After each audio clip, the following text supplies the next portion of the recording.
There has been an intensification of violence between Israel and the Palestinians since the start of this year, with deaths mounting on both sides. Here is a brief guide to what is going on.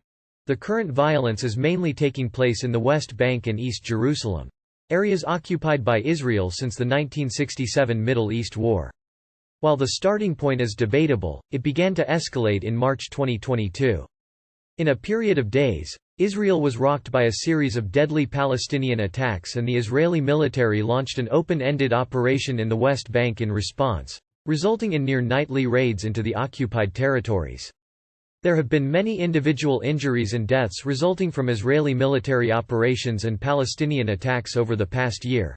But what marks this period of violence out is both the scale of the loss of lives and the number of incidents in which multiple people have been killed.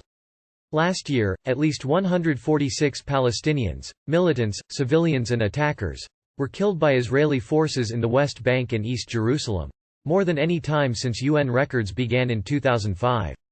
Meanwhile, 29 Israelis and 2 foreign nationals, all but 4 of whom were civilians, were killed in attacks by Palestinians or Israeli Arabs. This was deadliest year for Israelis since 2015.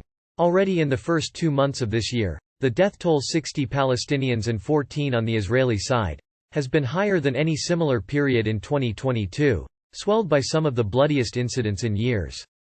In one Israeli military raid in Nablus in February, 11 Palestinians were killed in the ensuing violence, with dozens more injured by bullets, according to the Palestinian Health Ministry. In another raid and gun battle in Jenin the previous month, 10 Palestinians were killed. Israelis have also reeled from a spate of particularly deadly attacks. 7 civilians were shot dead outside an East Jerusalem synagogue in January, while in another incident in February 3 were killed in a ramming attack at a bus stop on the outskirts of the city. Many others have been killed and injured on both sides in near-daily incidents, fueling what is often described as a cycle of violence.